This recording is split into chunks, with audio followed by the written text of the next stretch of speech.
Welcome back to Torah in 10, Parshas Masei. I'm Jody Burkell, and I'm so excited to be here with you again. It's a double Parsha this week, Matos Masei. I did Matos, and Masei is so good, I couldn't wait a whole year to share the life-changing idea with you. So what is it? Rabbi Sacks of blessed memory teaches us, life is a journey, not a destination.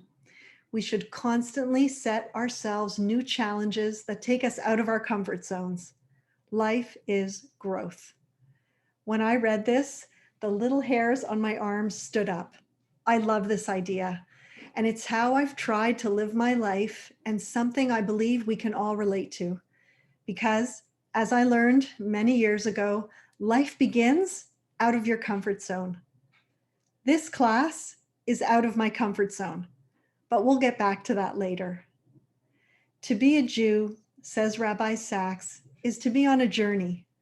That is how the Jewish story began when God commanded Abraham to lech lecha, to answer the call to leave where he was and travel to a land that God will show him.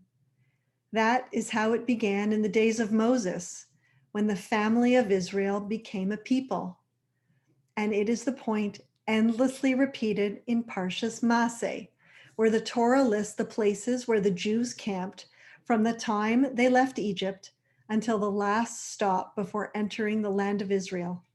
We read how the Jews set out from X and camped at Y.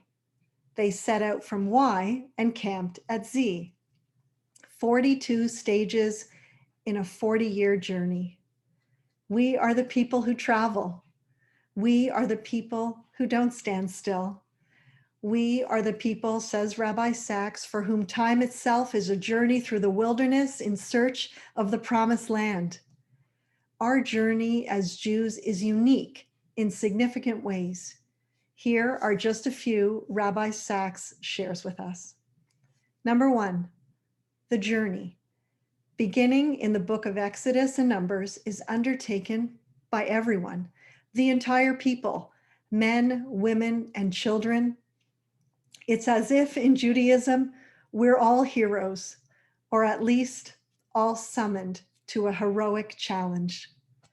Number two, it takes longer than a single generation. Perhaps if the spies didn't discourage the nation with their negative report, it might have taken less time to reach the land of Israel. But there is a deeper and more universal truth to be learned from what did happen, and that is that the move from slavery to the responsibilities of freedom takes time. People don't change overnight. The Jewish journey began before we were born, and it's our responsibility to hand it down to those who will come after us.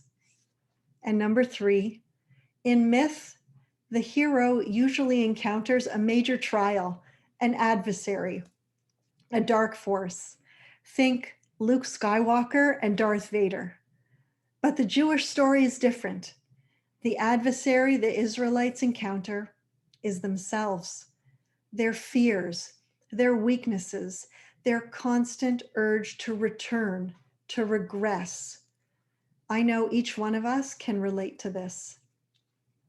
It's so clear to Rabbi Sacks that here and elsewhere that the Torah is focused relentlessly on the down-to-earth journey of human beings, dealing with the drama of courage versus fear, hope versus despair, and the call of all of us together to find strength in a common past that connects us, and the hope that brings us together in the present.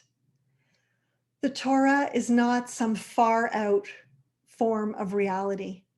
Rather, it sees reality as a journey we must all undertake, each with our own strengths and contributions to our people and to humanity. We're all on a journey, and we all must, from time to time, rest from our travels. There is this tension between setting out and encamping, walking and standing. Is life about the journey or the destination?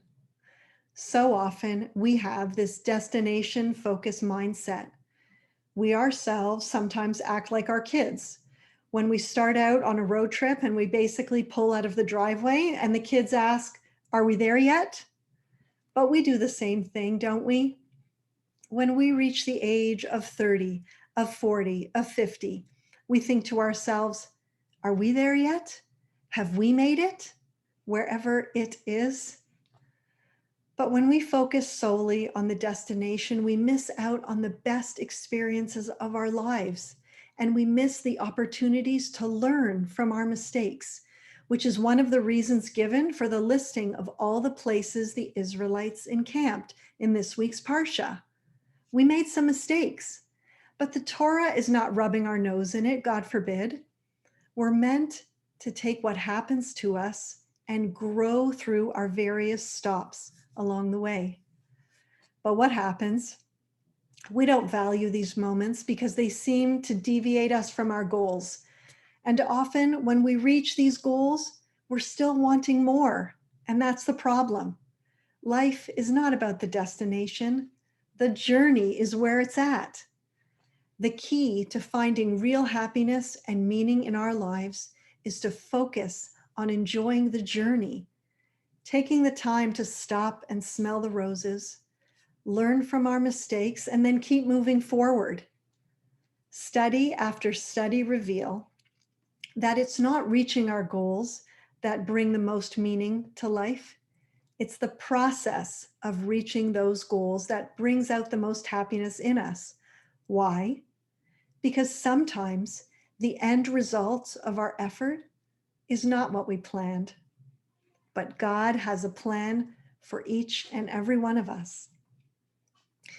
With this knowledge and understanding that the bumps in the road are not meant to stop us, they're meant to bring out our greatness.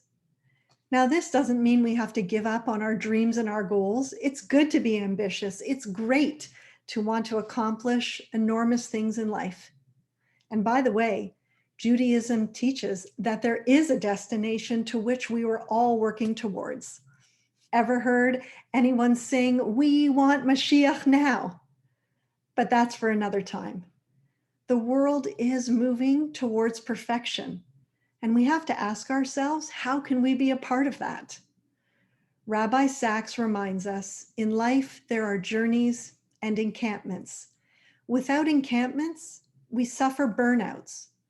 Without the journey, we don't grow, and life is growth. There's no way to avoid challenge and change. As I mentioned in the beginning, this class is out of my comfort zone. What pushed me forward?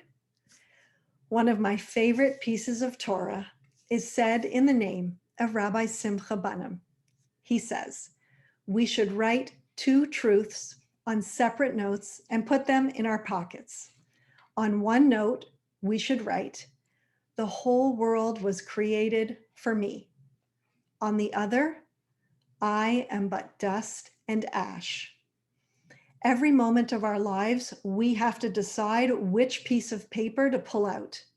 On the one hand, we need to step forward to share our unique God-given gifts, talents, and abilities with the world, to grow, to stretch, and push forward. On the other hand, there are times to step back, to stop, and humble ourselves, remembering how big God is compared to us. I learned to live my life this way from Rabbi Simcha Bunim, but I also learned it again from Brene Brown. She so beautifully writes, don't shrink, don't puff up, stand on your sacred ground. Courage is contagious. You have to be brave with your life so others can be brave with theirs. So this is me pulling out the first paper, being brave, because the world needs more light. And I promised Hashem that I would do my small part. Rabbi Sacks teaches us that there are times, moments in our lives when we should indeed pause, to see the beauty of the world. But then we must move on out of our comfort zones, for we have promises to keep, including the promises to ourselves and to God. And that is a life-changing idea we can all use. Thank you so much.